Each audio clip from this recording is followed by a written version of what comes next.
What is up? What is up? What is up? We got a special guest in the house today. I've been trying to get this dude to come on Unfiltered for the longest. Finally got him on Unfiltered. I see a couple people trickling in. What is going on with y'all? Man, we got a all-star lineup coming up. Next week, we got Lisa J. Stocks. Lisa is she's an investment expert, so it's a little bit something out of my realm. So she go kind of lead this thing. I'm gonna have the questions for her, of course. I'll go have the 20 questions for her. But yeah, man, I want y'all to have some questions for her too. And the very next week, already in the chat, my brother from another mother, Seesaw Joel, is gonna be in the building. That is November 8th. We got Seesaw Joel in the building. November 1st, we got Lisa J. Stocks in the building. November 14th, I'll take off that week because I'm going out of town. But the 18th, Unfiltered is moving to Mondays.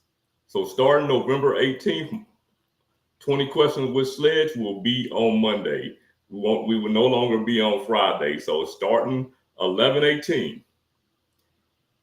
And in saying that, starting 11, we got a special guest for the first Monday edition. And you know who go see the special guest before everybody else? I'm gonna drop a little clue for them in my community section, in my member section. So we got a special guest coming in on the very first Monday episode of 20 Questions with Sledge, which will be November 15th. We got an all-star lineup going to the end of the year. I'm so happy to get my brother Caesar on here.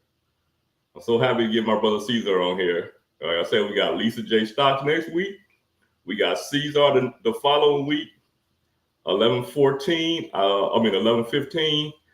I'm taking off because I'm going to be traveling. But on that Monday, we're going to make up for it because we have a special guest. We got a special guest. You know, we got Chase Yokohama in the building today. So, man, make sure y'all get y'all questions in there for Chase because this is going to be a fun one. Like, this is going to be a good one. And, you know, I don't like to keep my guests waiting for a long time. So, man, let's get to it. What is up, team? It's your boy Sledge from the SledgeIncTeam, back with another episode of Unfiltered 20 Questions with Sledge. And today's guest is a first and business class traveler, Hawaiian Airlines expert, and this guy reviews suitcases sometimes. It's my guy, Chase Yokohama from the Chase Yokohama YouTube channel. Hey, let's go. Thank you, Sledge. What is going on, my brother? Awesome introduction. I don't know about expert. We're throwing that word around a little bit too loosely, but I appreciate the kind words. Yes, sir. How's it going, everyone else? Happy Friday. Happy Aloha Friday, actually. So that's a little thing we do in Hawaii. Happy Aloha Friday. I'm excited to kick things off this weekend with this beautiful live stream. Hey, man, look, it's been a long time coming, man. It's been a long time coming. Yes. Now, I'm excited to finally be here. Listen, you know how this thing go, man. I'm going to ask you 20 questions, some credit card related, some not so much. The whole goal is for the viewers to get to know you, but the way I'm catering to it now is going to be more catered toward credit cards. We're gonna throw some fun questions in at the very end, though. There's gonna be some fun questions in at the very end. You're scaring me. We also incorporate questions from the chat. So, if you're ready to get started, let's get into it. I'm ready. Well, I'm a little bit nervous now. You're saying fun. I don't know. Yeah. Like the last 4, 5, 6 questions, little fun questions. Everybody's been through it, so nothing too crazy. All right. Now, the first question is going to be a question that I've asked every single person who's ever been on Unfiltered. and that is, what made you pick up a camera, a cell phone, or whatever you record with and start a YouTube channel? No, yeah, I definitely see this question answered on your channel. And for me personally, it goes way back, my guy. In high school, I grew up, or like my friend group were like photographers. So I was always involved in that scene. I was nowhere near as creative and skillful as they were, but I bought a camera to try and be like them. So naturally, we started creating content in high school. But it wasn't until, or actually in high school, I made a few YouTube channels here and there, like gaming channels, vlogging channels, like an unboxing Supreme like shoe channel, and none of those really things became anything because I found myself not being passionate about the subject I was talking about. Like video games is fun, but it's fun as a hobby, not as a job or to make videos for. So then one day I just thought to myself, because you always hear about it when you're watching like, oh, those how to start a YouTube channel videos or like articles, etc. And they always say, like, talk about what you're passionate about. And I thought I was passionate about video games and all that other stuff. But it wasn't until it was like 2020, 2021 or something. I looked back and I was like, dude, I have been looking into credit cards for a while, like on my free time, looking into stocks, investing, like finance stuff in my free time. Like that's the stuff that I enjoy. I want more people to talk about or talk to about this stuff because my friends and family don't really talk about this stuff. So I said, why not pick up the camera one more time and film my first like credit card finance related video. So I think one of my first videos, I don't know if you guys remember, but it was like when the GameStop AMC stock craze was going on. So like I made a video on that because I was interested about that. And I did like some Amex Platinum card video, and I did, I just did a bunch of different like finance videos until I finally stuck with credit cards. And then from there, what do you know? Two things happened. One, that actually got like from a YouTube views perspective, got traction because people were looking that stuff up. It was relevant. But number two, more importantly, I had fun doing it and I was able to do it for a longer time. It was more sustainable because I enjoy talking about this stuff, researching this stuff, consuming content about this stuff, meeting creators and viewers, other people passionate about this stuff. So that's kind of how it started and how it is still going, What's up? Man, we go stick with something that you said. You made one of your, well, I won't say you're one of, but your very first credit card video was about the American Express Platinum. This was over 3 years ago. Yeah. Like this was over 3 years ago. The annual fee was still $550 at the time. Still $550. It still had the platinum lettering. I mean, I don't think you can see it in frame right now, but I got my OG platinum card framed up with my other ones because it still has like the platinum lettering on it, which a lot of people were sad about when they redesigned it and took it off. I was, but I still got the new one. I was too. Now, why did you choose the platinum to be the very first credit card you made a video about? So I think, well, first of all, to be completely honest, that's a popular card. There's like a lot of eyeballs going to that. And at the time, well, actually, you know what, it still is. But at the time when I was applying, that was my dream credit card. Like not all, but I had like my dad, my uncles, a few like people I looked up to had this credit card.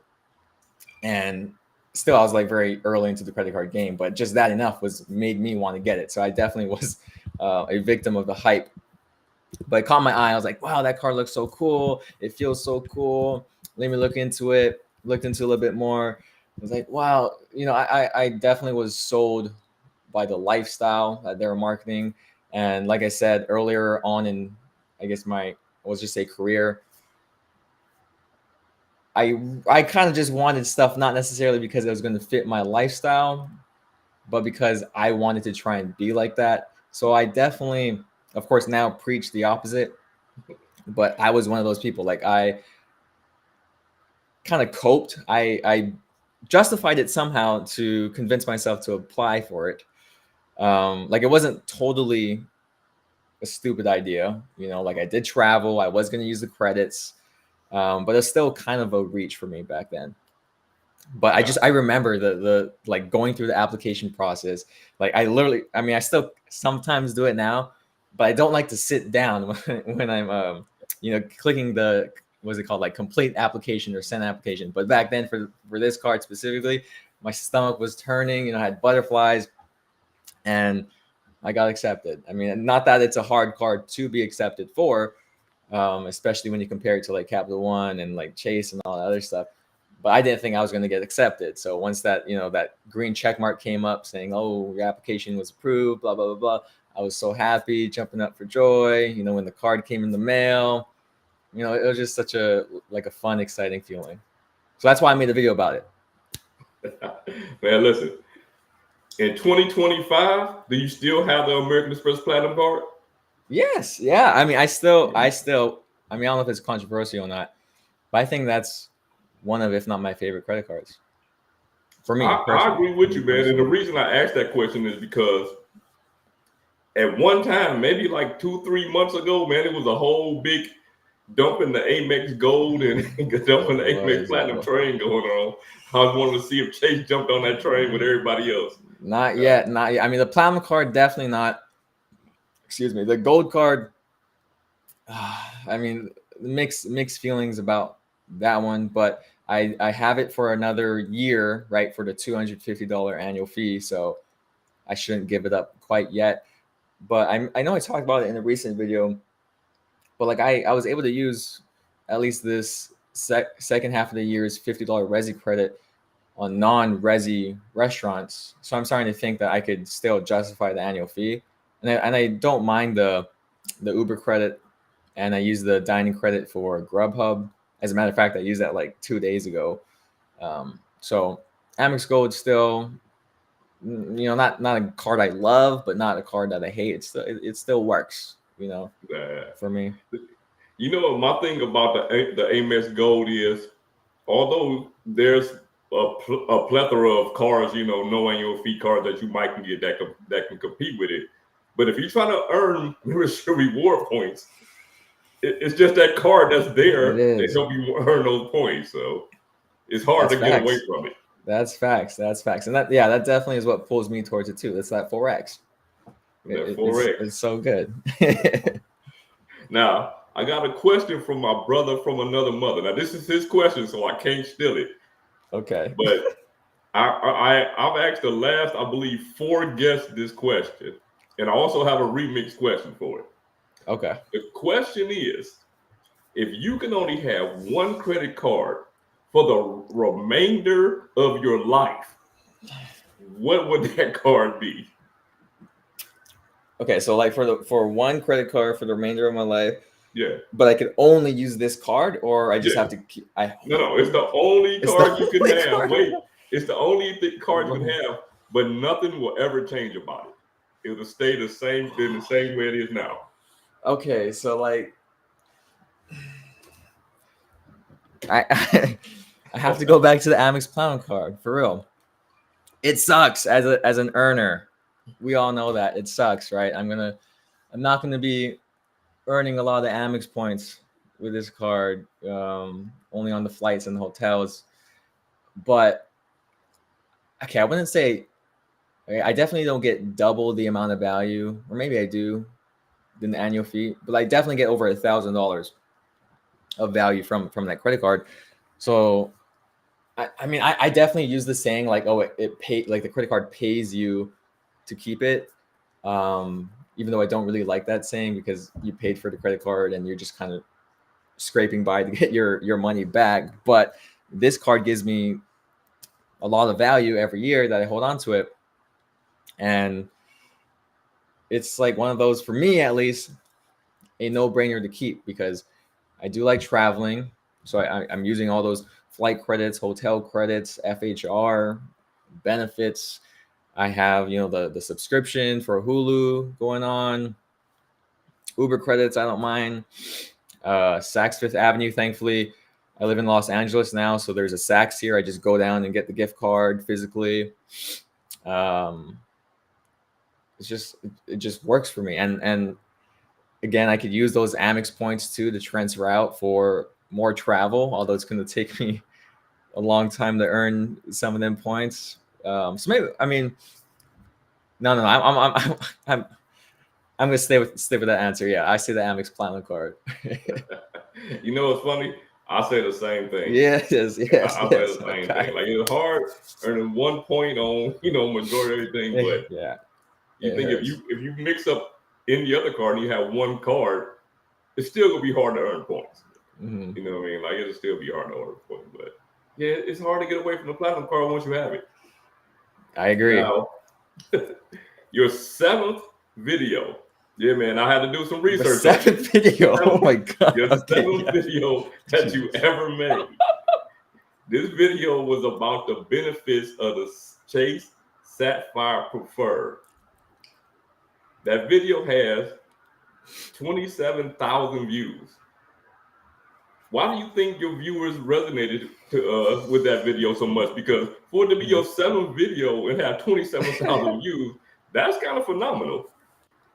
Thank you, but definitely I would say time. I think it definitely didn't start off with thousands of views. I remember definitely when my channel first started, I was happy getting 10. I was happy getting 20 views. I think once I started posting the credit card stuff, right, like the Platinum card and that Chase Sapphire Preferred card, now I'm in the triple digits. I'm like, damn, 100 people watched this video. That's awesome. But just slowly kept climbing up. Honestly, I didn't know right now that's at, 27,000 views. I think honestly that video probably just popped up in like the search algorithm for YouTube, so it keeps popping up for people. I don't know if maybe I should try that, like go in incognito mode and search up Chase Sapphire Preferred benefits or something. Then that video might come up. I don't even remember how I like structured that video. I know we've all improved since our 7th video, so I'm really embarrassed and scared to look at how I presented the information back then. I definitely remember, or I know for sure, it was in my old bedroom back home in Hawaii with like the blue walls, like horrible lighting. I think I had my gaming chair going up to with like the headrest. So I don't know why people watch that video. It was like, but we all start somewhere, so I think I just got lucky and it resonated with the audience somehow. Hey, I just watched it. It wasn't a bad video in my opinion. So, but you know what's funny? If I leave YouTube running, I'm watching YouTube and I'll leave it running. Like, these certain videos always come on. Like, I could come back in the room and it's a specific video that has nothing to do with what I'm watching, but they're always on. So some videos just, I don't know, they just get in there. YouTube knows. Yeah, the people just keep watching. It's scary. It is scary. You got a question from the chat. Michael Wong want to know, do you use or go to Equinox? What's up, Michael?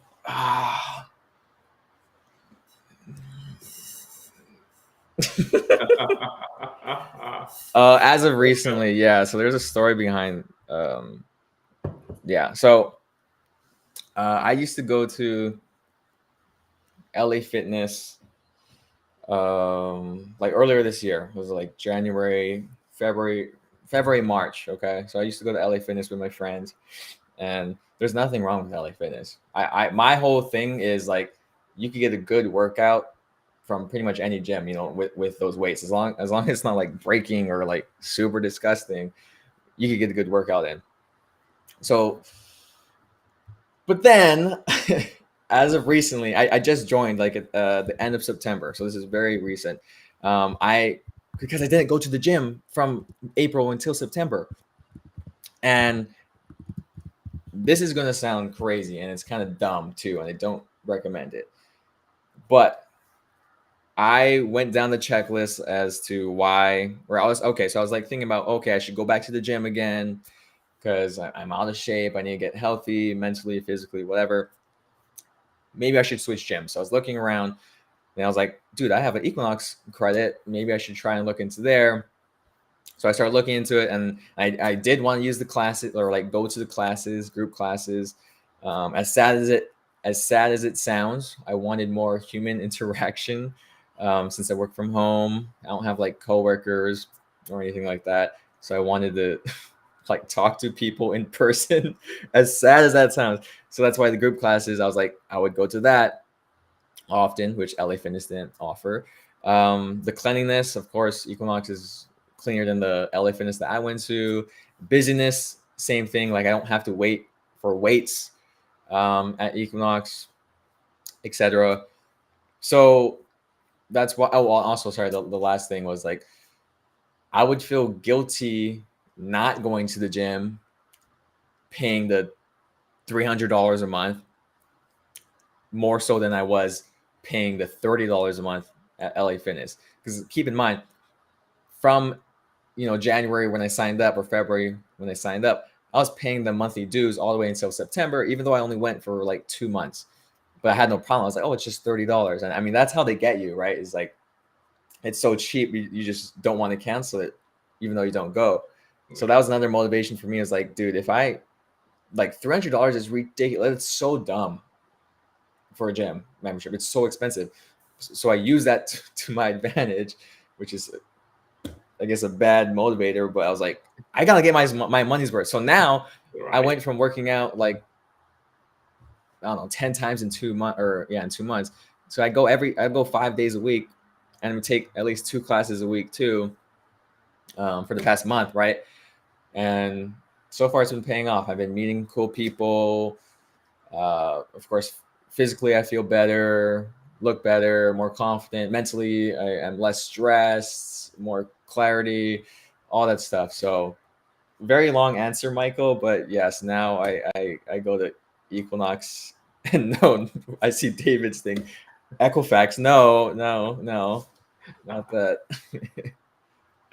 That's funny. I mean, you know what's funny is I wish that my gym actually rose. I hate to say it, but I wish that they raised the membership fee, because it's a very nice gym. Like, it's a very nice gym. It has all the amenities you could ever ask for in a gym. But man, it's 1 million people in there. You know what I mean? Like, yeah, see.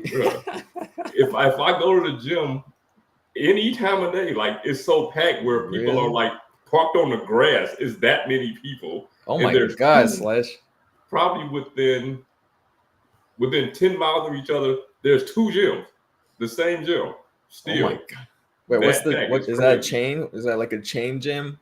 Yes, but it's a newer gym, and I think it's because it just has way more amenities than every other gym. You know what I mean? Like, in the area. So and it's the same price. So you still paying if you had a membership to where you can go to any gym, then it's $26. If you can if you just go to that one specific, it's $10. Same as every other gym. Dude, that's a hell of a deal. Man, listen, I'm talking about an Olympic-sized pool, movie theater. There's a daycare in there for your kids. Like, there's so many amenities in this gym. And yeah, it's $26. You know what I mean? But they need to raise the membership, man. Put that they do. Yeah, they do, bro. That's insane. I need some of these people to drop out of there. Yeah, what? That's insane, dude. I feel like I'm getting scammed even more, paying 10 times that amount for less amenities. Hey, that's insane. I actually had an Equinox app. I used the 300. I think I'm getting scammed more than you. I put $300 on the Equinox app. Oh yeah, for that. Yeah, I don't like it. It's just to use the credit, huh? just to use the credit. I got that from Chad. I don't know if he uses it or not, but yeah. All right, now let's get back to now. Over 2 years ago, you made a commonly made video about how to apply for business credit cards without a business. Oh yeah. I believe right now that video has, the last I checked, it had like 147,000 views, like something crazy. The question is, why do you think it did so well, especially for a video about business credit cards that only usually do okay? Yeah, that's a very good question because I do know about that one. I think that's my most viewed video on my channel right now.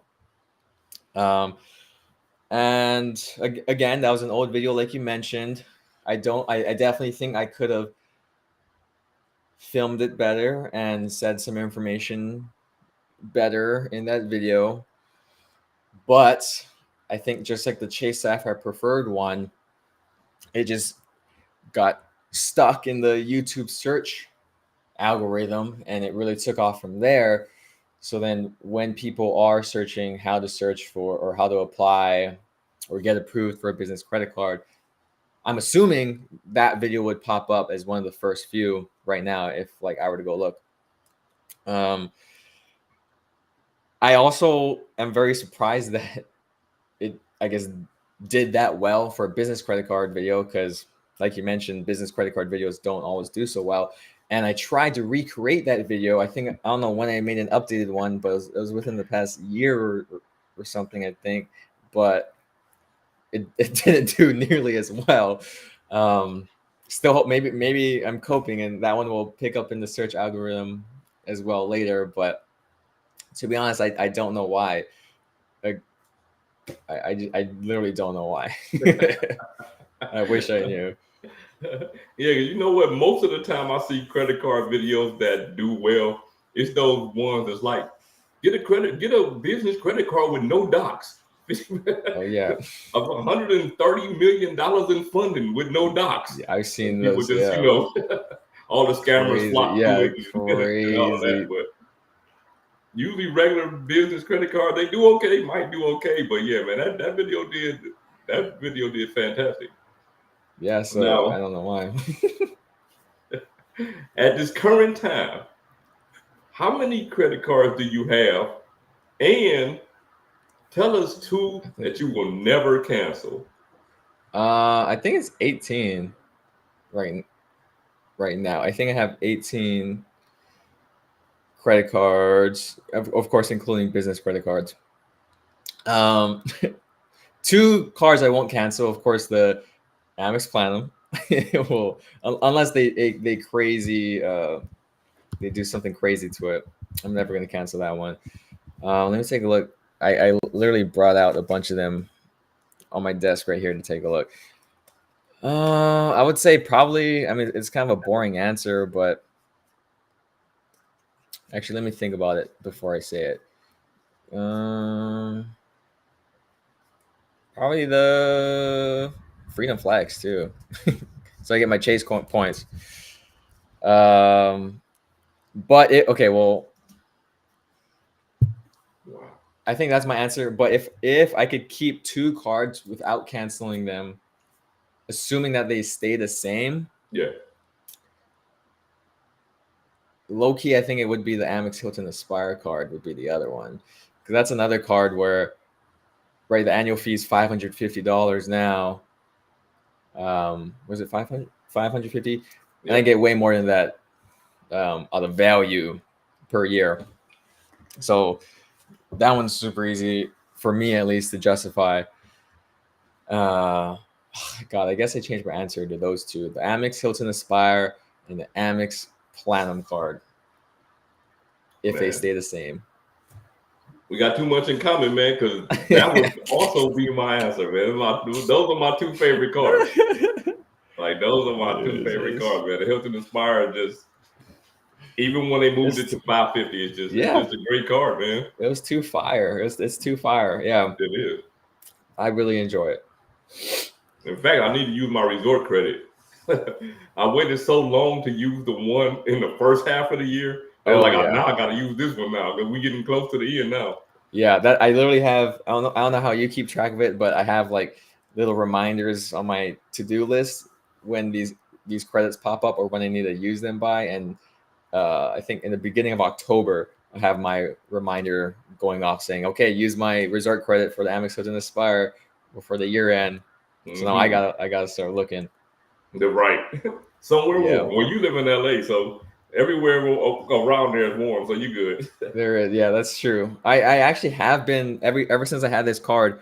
I specifically use it when I go back home to Hawaii at the Hilton Hawaiian Village, because that's counts as a resort there. So I usually use my the resort credit there, and the free night certificate from the Aspire card there as well. And then it just turns into a 2-night or 1-night staycation for me and my girlfriend when I go back. So man, it's nice. that the one thing a lot of people don't realize about that resort credit is, man, a lot of hotels pretend like they're resorts, Yeah. so they can charge you a resort fee.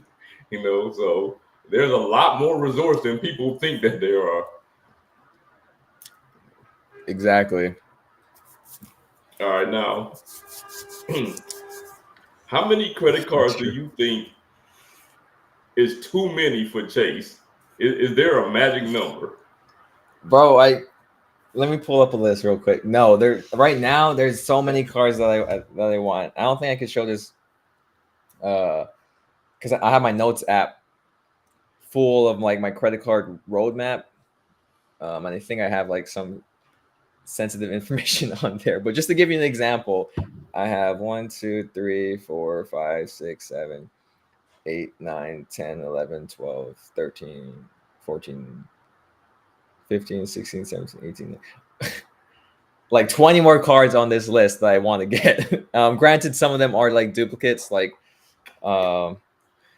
looking into getting a second Hilton Aspire card or like 2 Ritz-Carlton cards. But I would say at least 10 more cards, like 10 more unique cards I want to add to my, I guess, collection. So 20, so maybe like 30 cards total would be kind of where I'm going to chill out for a second. I would think maybe 10 cars on the roadmap. The only thing I can say is, God damn. God damn, bro. I mean, you need to show your portfolio. I know you got a whole lot. Honestly, at this point, I looked at the cars that I want, man. At this point, it's super slim. Like it's super slim at this point. But I got a question for you from the chat from Bruce. He say, how many business credit cards do you have? I have 1. Is it 3? 4? Which one? I'm gonna try hold up covering it up. The other one's in my car. 2 Ink Business Unlimiteds, and I have a Ink Business Cashier. I'm trying to remember if it's another Ink Business. I think it's another Ink Business Unlimited in my car. I think, or is it I forgot. Damn, I forgot.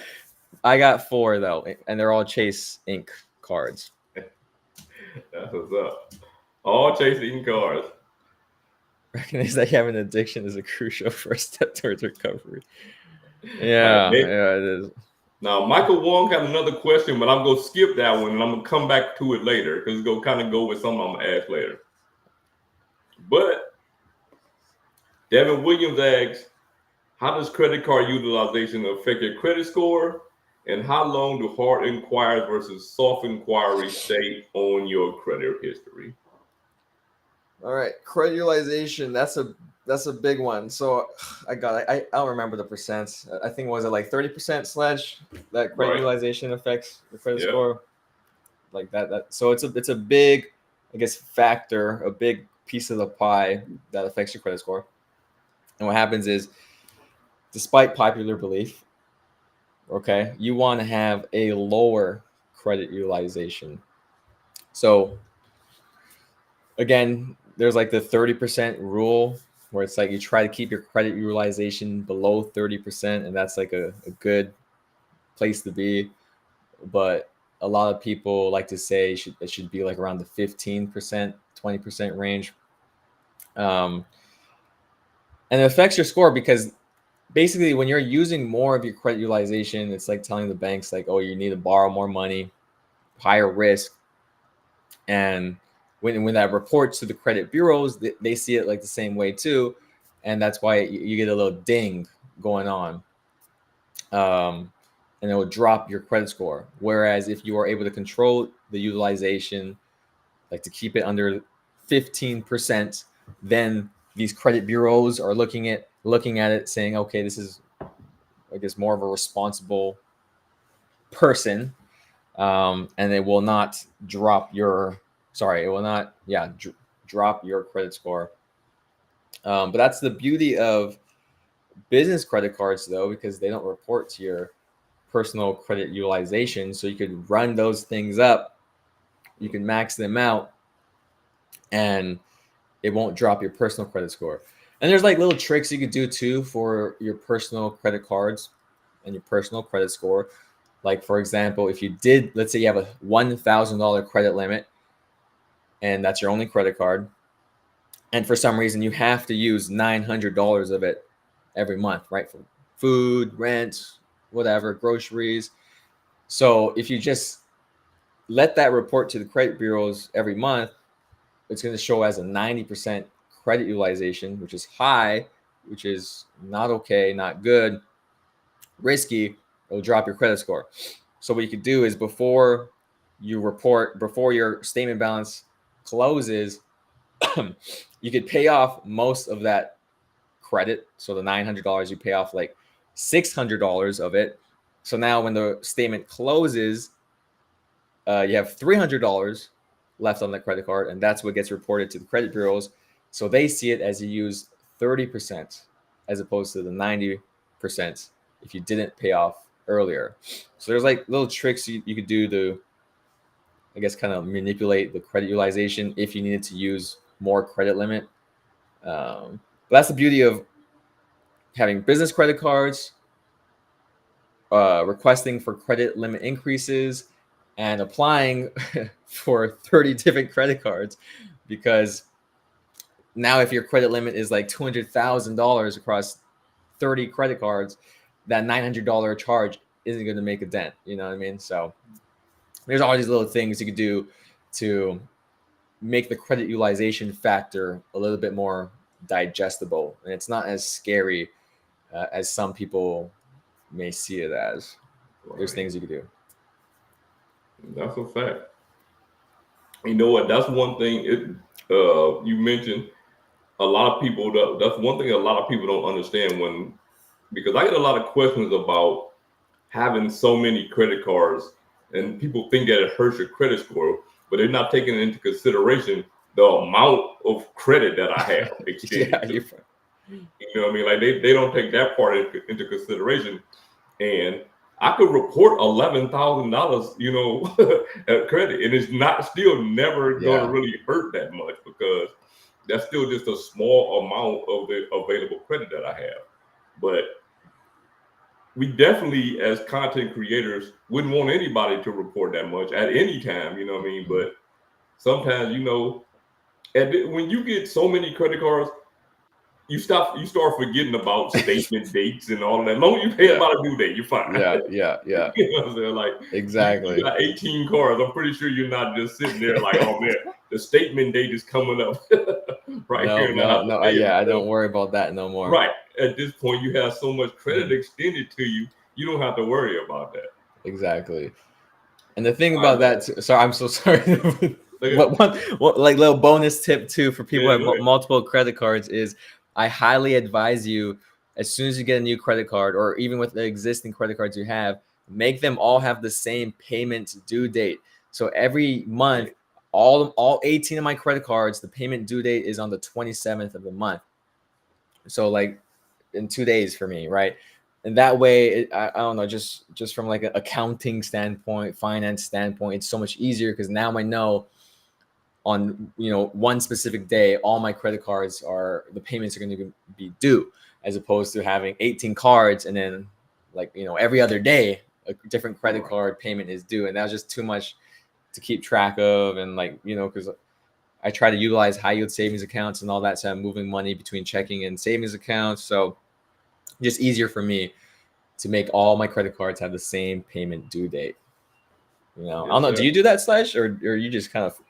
You know what? A lot of them do. Like a lot of them have the same date. I have a few that just, they just are what they are. Especially like my newer cards.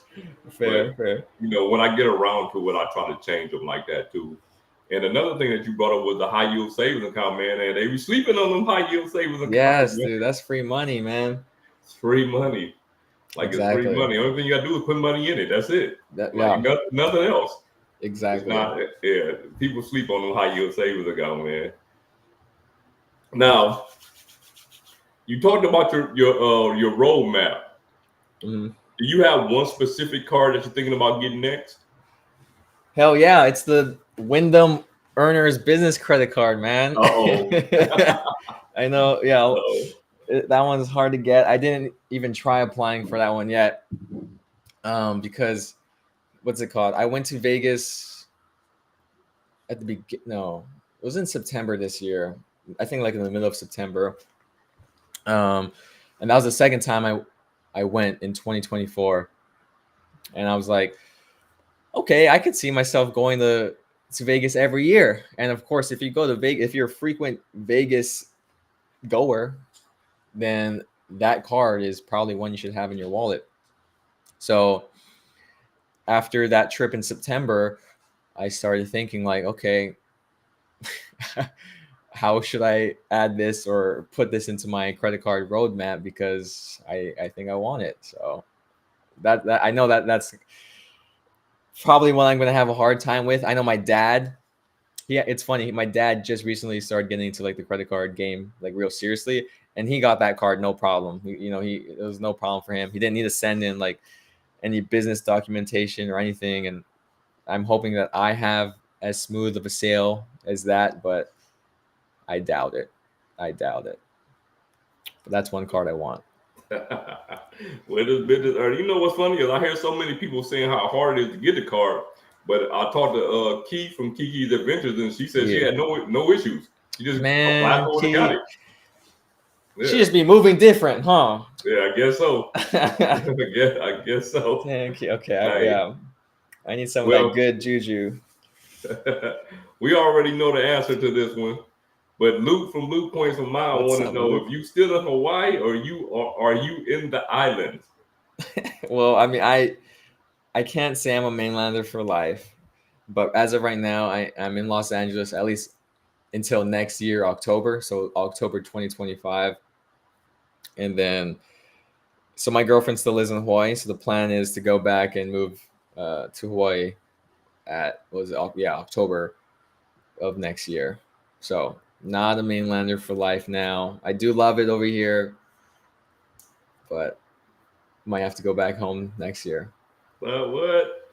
Leaving the beautiful beautiful clean air Los Angeles, no traffic city. Okay. Yeah. All right, now one time say, is there a reason on the strategy of you having your cars on the 27th? I know when I first started doing it, like I was working full time, like a full 9 to 5, and I got paid on like the 23rd of the month or something like that. So my payment due date, I wanted to make it after one of my payment dates for that corporate job I was working. So at the time that was like the number. It was kind of arbitrary, but I definitely wanted it in the later half of the month. And then once 3-4 of my credit cards on the 27th, it was just easier to just add every new card that I got to be 27th of the month. So that kind of just stuck. There's no really like good reason, no rhyme or reason. 27. It depends person to person, but that's just how I landed on the 27th. Right. I got another question from Devin. He said, is the whole construct of the credit card score system mainly about lenders pick dependable customers for future guarantee lenders their money. I would say they can't guarantee it. You think about all the rich people that file bankruptcy and don't pay their bills. You know what I'm saying? So you can't really guarantee it, but that's the gambling system to get the most people that will pay it, I guess, in their minds. No, that's a great way to put it. It's never a guarantee, but in the lender's point of view, it's or I don't want to say we, but higher credit score people are less risky. Right. So they're more likely, supposedly, right, to pay off their debt and stuff like that. But again, like Sledge said, there's people who borrow a lot of money and don't pay it off, or file bankruptcy. Move it around. It doesn't always work out. It doesn't always work. Yeah, the whole credit score system in itself is like, it's a weird thing, man. I mean, I don't want to go off the deep end, but there's like so many weird things with the government, and like the credit score system. Yeah, is a little bit tricky, a little bit of a finicky one too. So yeah, it's unfortunate. Now, Michael asks, with the Wyndham Business earner, would you actually stay at their properties? Yeah, so I looked into it, and I would stay at Caesars or Harrah's. I think was the other one. Is the other property in Las Vegas on the Strip. My dad went to Harrah's and said that was nice because the last time I went in September, we stayed in downtown at like the California.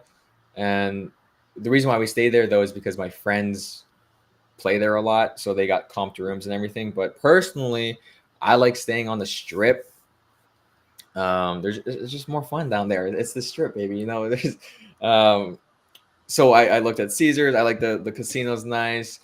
The rooms are pretty expensive at times, so that's why you have, was it Harrah's, which apparently is better than the rooms off the Strip at the Cal. So that's a plus for me, and I could just walk over to Caesars to gamble over there. So yeah, I would stay at those properties. I would use like the breakfast or like the free meal credit they give you. I would transfer over the anniversary points from the Wyndham card that you get. I would transfer that to Caesars and use those points for food or rooms or something like that. So yeah, that's kind of how I justified it. Man, Harrah's. The only time I ever went to a Harrah's, I think was in St. Louis at it was one of those boat casinos, because they can actually have casinos on land. Oh my god! So that was a little loop, like in a lake or something. Yeah, so, it's like right on. You know what I'm saying? Like it's right. Yeah, it's a little. Land, but they can't officially have it in the city. Maybe things have changed. It was a long time ago, though. That's wild, man. Yeah, that's a sneaky little pass through. Yeah. Hey man, when you go through some of these cities, man, like the rules of some of these places, it's like you'll never know until you get there. It's crazy. That's funny. Yeah. Now David is killing with these questions. David and Devin killing with these questions. Devin say FICO scores versus Vantage scores. What's the difference of each variation of the Vantage and the FICO scoring system? You trying to stump you over here? Honestly, I don't know too much. I know a lot of the like Credit Karma, like a lot of those free credit score people use or give you your Vantage score. Right. However, like the lenders or like the banks are really looking at your FICO score. I think if I remember correctly, it has to do with like it's the credit factors, and like the FICO one, I think I don't remember which factor, but they place a heavier weight on one of the factors versus the Vantage score. I don't know, Sledge. Do you know? Because you know what? That's a bad explanation. Most lenders do use. The only thing I can tell you is most lenders do use FICO, but the thing about that is, you think about when you apply for a credit card, and they send you that the paper saying that you was approved for, afterwards, and then you look at your score. it's a chance if you apply for 2 cars in the same day, those scores probably vary. Because you don't know what score they're looking at. They're looking at the bank's card score. They're just looking at the straight FICO score. They might be looking at the FICO 8. They might be looking at the FICO 9. There's so many credit scores. Like I think it's 28 FICO scores by itself. I didn't know that. I don't put a lot of weight in it. Just make sure that your scores are good in general, and then you don't have to really worry about it. And as far as Vantage goes, I know supposedly like 2025 or maybe even sooner, there's going to be a lot of more mortgage companies using Vantage 4.0. So they might be giving FICO a little bit of competition, especially if that does good. The only problem is the banks created FICO. Like they could, the banks created Vantage. Like the banks actually created, the big banks created Vantage. So they might be trying to go towards Vantage eventually. So who knows? Okay, that would make sense. Like, who knows? It's big business. Oh yeah, I'm sure. All right. David Williams got a question for you. I know the Devin and David, man, they coming for you. David say, where in Hawaii would you recommend recommend for good deals, not super fancy resorts? The Hyatts are always a good option. If you have Chase points, of course, everyone talks about Hyatt redemptions and how valuable they could be. So the 2 properties, I think it was Hyatt Centric and Hyatt Place, I think, are the ones in Waikiki, on Oahu, in Honolulu, like the main island. They're not like resort, like the Hilton Hawaiian Village Resort. So you could find good deals there. There's like 2 other Hiltons in Waikiki that aren't resort either, but I don't stay at them too often, so I don't know how much of a good deal or like how worth it they are. But of course, I've always heard good things about the Hyatts, redemption value wise and like the quality of the stay wise. So if you had Chase points, I would recommend looking at the Hyatts first. I guess to start off. Man, we got our boy Joe Barreto in the building. Joe Barreto's in the building. What's up, Poppy? My other brother. Now, we're gonna get back to the chat in a minute. I gotta get back to these questions. This is a question that I should have asked a lot earlier. What was your very first credit card, and what made you pick that specific card? Oh God! So for very, very first credit card was a local bank credit card. There's a bank called Bank of Hawaii, and then that's the first credit card I got. So so originally I was put on for my 18th birthday. My parents gave me a Bank of America credit card. Of course, I was an authorized user, so it wasn't actually my credit card. I was like, okay, cool. I wasn't into credit cards back then, so I was like, I'm just gonna keep using my debit card. And then I started to, look into the YouTube and online websites of credit cards and how great they are. So I was like, okay, cool. Let me dip my toes into it. Didn't spend much research, and I just went to my local bank, which I already had a checking account with, and debit cards and all that, and I applied for their credit card. Like it was so junk. It was bad. I guess it was good because it was like an automatic approval. I knew I was going to be approved. I was just like very confident.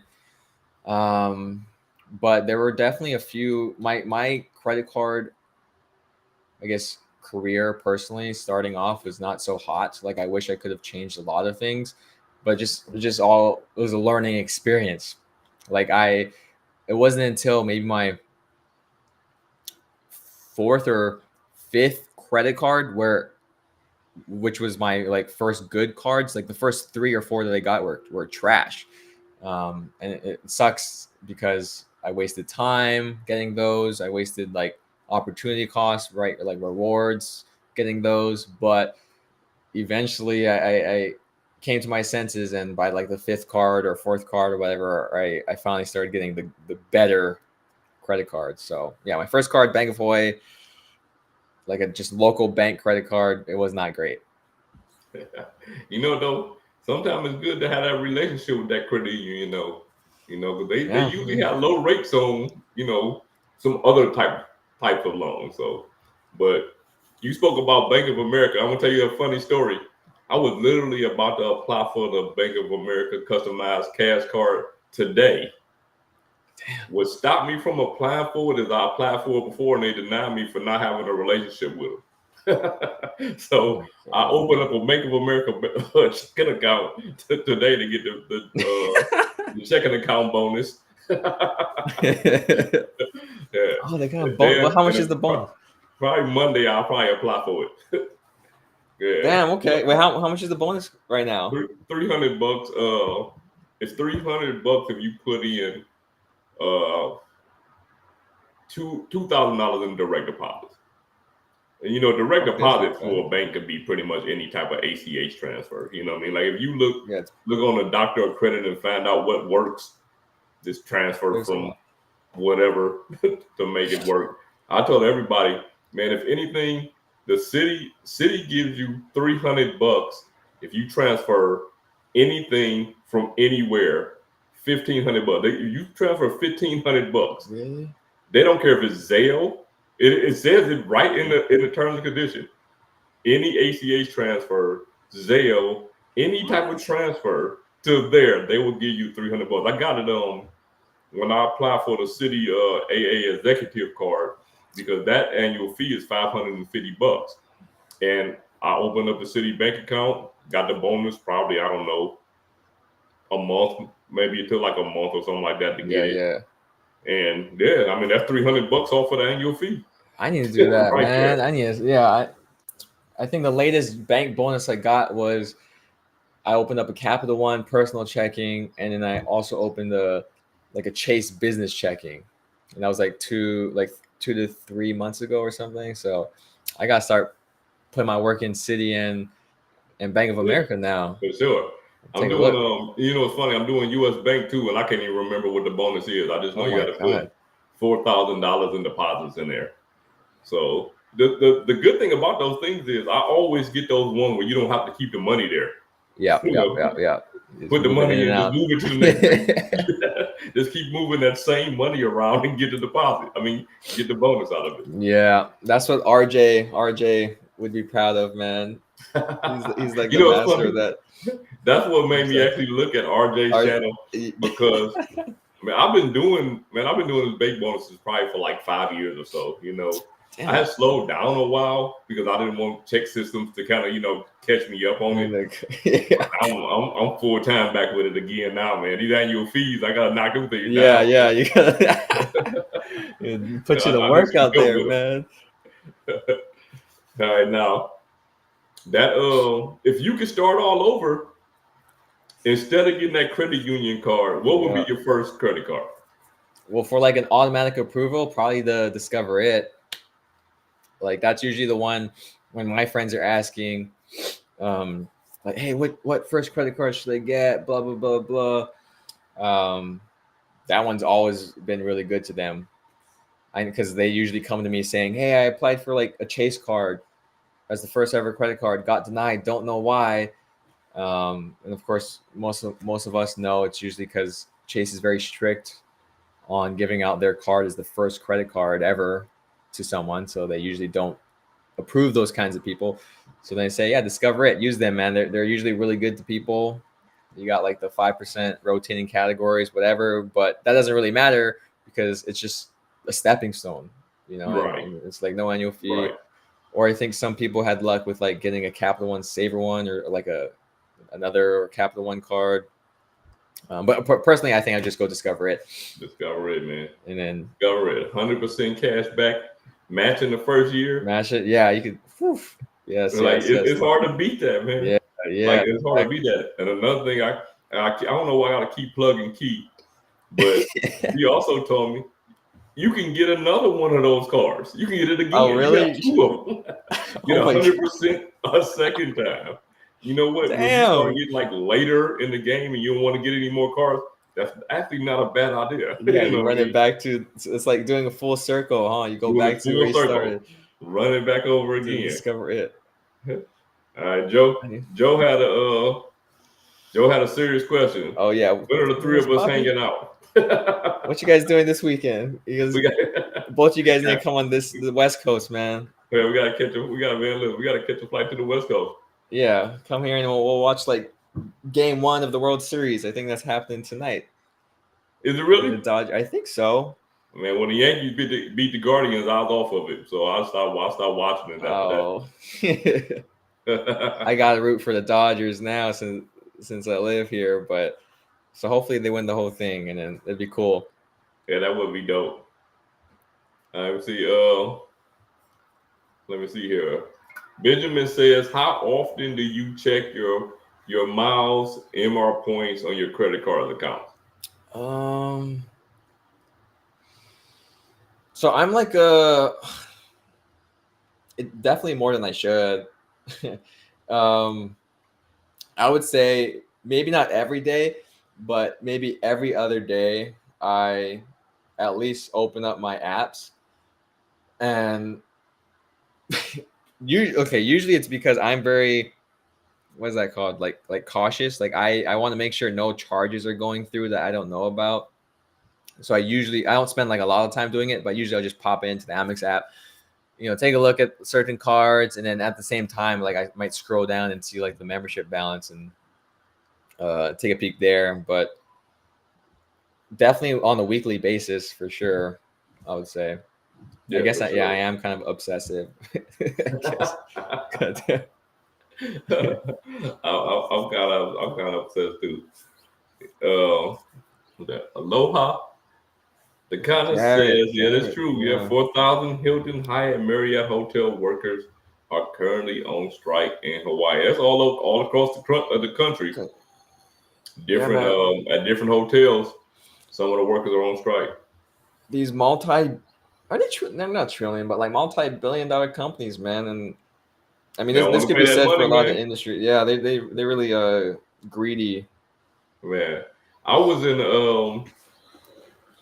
at a Intercontinental hotel, and it was me and my son went to go see a baseball game, and it was a serious lightning storm. So the power went out, and I don't know, probably like 6 o'clock or something like that, like in the evening, because it was an early game, right? So power went out like 6 o'clock in the evening, and it came back on partial power in our room, right? Like about 2 o'clock. I mean, about 2 hours later.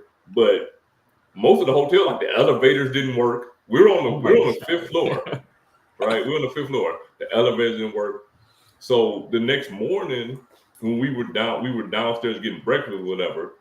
Now they're just giving people free stuff, you know what I'm saying? They giving us points, they giving whatever. Okay. But when the workers got there, keep in mind the elevator still didn't work. They had to take garbage cans, put your towels and everything in there, and drag them up the stairs. You know what I'm saying? I'm like, that's insane. That's tough, bro. And like I doubt they got paid double because of that, right? Or like overtime or anything. Right, like nothing. Too, I'm right? sure. There's no way. Right.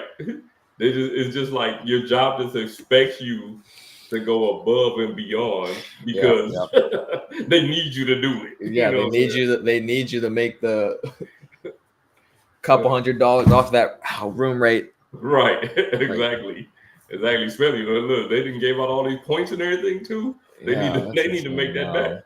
Yeah. Yeah, that's crazy.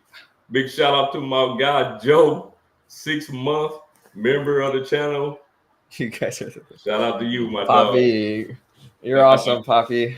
All right, Ivan asks, and I'm gonna switch this up a little bit. He said, "Do you have do you shop at Costco? Do you shop at any type of wholesale club? And what card do you use?" Costco. I shop at Costco, baby. Okay. Ever since I moved here, so like I go to Trader Joe's every so often. But I love Costco. And right now, ever since I got the Venture X, that's what I've been using. I think before that I was using my Inc Business Unlimited because they're both visas. So Okay. and I wanted those points over like the city. I forget the city Costco card that earns like the 2% back on Costco purchases. I think something like that. Man, yeah, those wholesale clubs and Walmart and Target and all that stuff, man, like they make it too difficult, man. Yeah, and I wish I used my gold card for all those Oh places, man, man. That'd be crazy. that would be crazy. Like they just won't do it for you. No, I They just know. won't do it. Damn, we'll get so All many right, points. Texas dog say Chase. How has Ramon? the what's that? The Ramoa Ramon. original twist been working for you? Is it Good. I holding mean, up well? I think you can kind of yeah, it's over there still in the corner. It's going well. To be honest, I haven't used it in a while because of like when I was doing all those suitcase review videos, I was using those suitcases when I traveled, so I haven't brought this guy out in like a year, I want to say. But I guess the unfortunate thing is the one time I had to check it in, it got a dent from it. It's not like a major dent, but again, I maybe I'm just justifying it, but it's not too bad. It doesn't look too ugly, but from what I've seen from like reviewing my other suitcases and stuff, like, well, okay, I already knew before buying it, but it's so overpriced, man. You're paying at least $1,000 just for the damn brand and just for the look, because there's so many good suitcases under $500 that feel the same. That's the crazy part. I thought, right, the wheel on the remote was going to be crazy. Like, oh my God, like, this is worth $2,000. But no, it's not. Like the wheels that come on these like $200 suitcases perform probably like, I would say barely noticeably different than a $2,000 suitcase. So it's not worth it. I like suitcases with zipperless, right? But again, you have those kind of suitcases for cheaper too. So like if someone were asking if they wanted a good or for a recommendation for a good suitcase, I wouldn't say it's a Ramoa unless they really care about the look, because that's what you're spending your money on. And that's why I wanted it. Again, like how I talk about the Amex Platinum being my dream credit card, that was like my dream suitcase. It was having a Ramoa, so I wanted to make my dream come true, and that's why I got it. But they're definitely better. No, I wouldn't say better, but suitcases that are quality at a cheaper price. So they're better value, I would say. Right. Yeah. You had the American Express Platinum card when it was $550. You remember back in that time they used to give you a discount on away suitcases. That's when I picked up my away suitcases back in them days. I probably didn't even need them or nothing. It probably just was a waste of my money because they super expensive for no reason. I probably could have just got a cheaper suitcase. But yeah, that was me first getting the platinum, and they probably got me with that. Man, look at us. All right, David, man. David trying to stomp us in here, man. He's got another one. Oh my God. Devin, he say if Equifax, TransUnion, and Experian are the primary credit score agents, what do secondary agencies like LexisNexis, Tech System, Invoice, and First Advantage Credit LLC? What is their credit involvement? Bro, Devin, straight up, you know more than me, man. I didn't even. You could have made up those names for all I know. I've never heard of those before. So and you know what I know LexisNexis, Invoice, First Advantage. They kind of like they the companies that they do the data collection for the primary reporting agencies. So they're the ones who spying on you and getting all your information, and then they sell that to these guys. You know what I mean? So those guys don't have to do the work. and they sell it to them. So a lot of times when people want to, you can freeze your credit all you want. You know, you can go on Equifax and TransUnion. These secondary companies are still collecting information of you. Like they're still, and you can still freeze them. The problem is most people have no idea that they exist. You know what I mean? Like most people have no idea because they don't give you a score. And then check system is more for banking.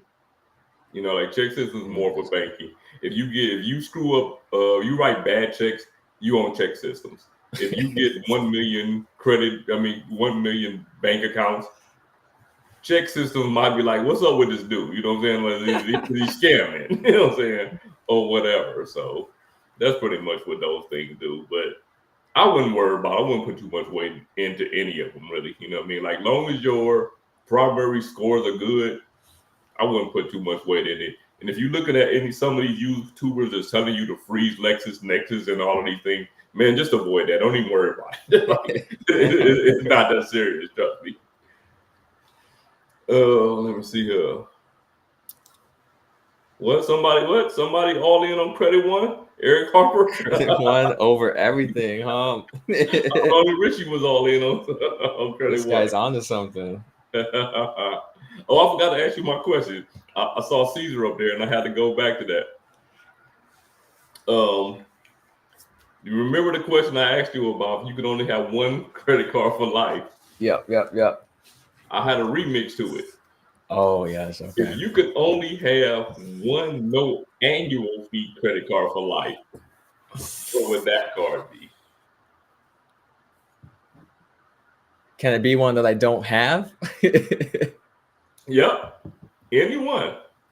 Oh wait, but I'm just gonna like go straight brain to mouth. Explain my thinking. So when I said that, I was thinking about the Capital One Saver one, because that card is strong as hell for a no annual fee card, but they won't accept me. So that might be my pick. The only problem is I definitely like my Chase and Amex points more than Capital One. So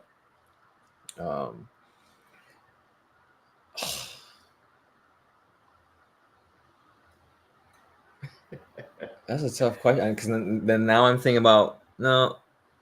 And then I was thinking about my Bilt card, but I'm like, no, not Bilt either.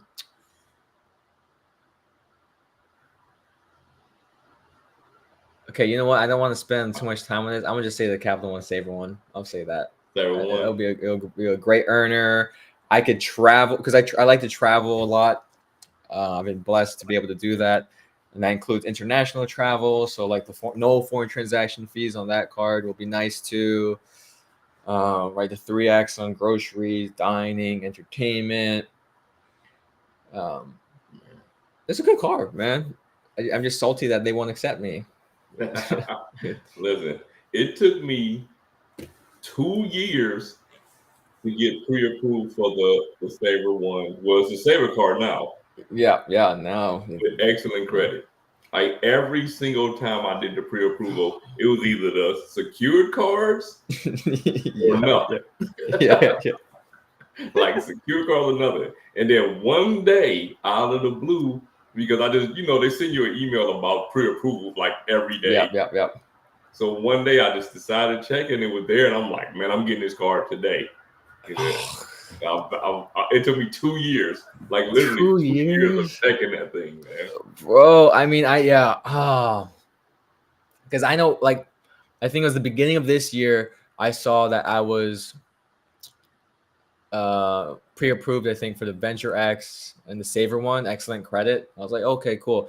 But I wanted to get the Venture X first, so that's the one I got. You messed up. I know, and then I was like, and you probably should have got the Saver one first. You probably still could have got the Venture X. I know.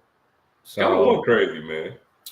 Ever since I got the Venture X, and I think it was April, I've been checking. I tried applying for the Saver one, got denied. I just recently checked, like yesterday when they did the rebranding announcement, or when they made it go live, right? I was like, oh, maybe they'll pre-approve me now, but nope, same thing, just for the like secured cards and the good credit saver one. So, Yeah. You know, it's funny. I'm glad next you time. got into this because last week when I had Darius Jamal on, somehow in the comment section just went crazy bashing Capital One, right? Oh, really? So when I was looking through your videos, I saw that you got denied for the Saver One. Yeah. Right. What recommendation would you give anybody when they apply to Capital One? If you could give them any recommendations. Apply for Credit One instead, man. They will approve you. Please. Richard, the CEO, would be approved. Yeah. I mean, okay, so they're definitely inquiry sensitive. Right. So again, this is going into like you're planning ahead and roadmap. I would make sure that before you apply for the Capital One card, make sure you're not applying to apply for cards from other issuers, because they're going to look at that and get jealous and not accept you. And also, I think that would be the best advice I would give. They're really sensitive about the inquiries and like recent accounts opened, and it's a headache for us people who are addicted to this and need like 30 credit cards. So you're just gonna have to wait, man. Crazy. Hey, Eric Harper. They pulled it. The same thing happened for me. Well, I think it happened to me. I ain't even really sure. But he said that Capital One pulled his product change offer when they rebranded to a Saver. See? Which is funny because I never knew that they had an offer for me until I looked today. And when I clicked on there, it was like the offer expired. Oh, they said, that's rude, man. That's so rude. Like it's there right now telling me that there's an offer, but if I click on it, they tell me the offer expired. So I'm assuming the same thing happened to him. That's so messed up. Yeah, forget it, man. You gotta go to Credit One at this point. You gotta go to Credit One, man. Pay $49 for that Amex and get nothing extra out of it. Yeah. Just go over there. Or you just go to luxury card, man. Go to luxury card. Pay $9.95 for the luxury card gold card and get all the benefits you need. Yeah, and you could flex that too. You'll look cool. Exactly. Just drop it on the table everywhere you go. Oh, God. And Michael also says that the autograph is another good choice. You know, if you want to have one card. I mean, I think the autograph is also a good choice. I mean, the U.S. Bank Altitude Go. There's several cards that you can get that's just like, you know, the one card, but they'll still be missing something. Like, there's no card that's perfect. Yeah. You know what I mean? Like, there's no card that's perfect. All right, we gonna ban Devin, man. He putting why are credit cards? Yeah, bro, look at this. You're killing me out here. He put too many hard questions in here.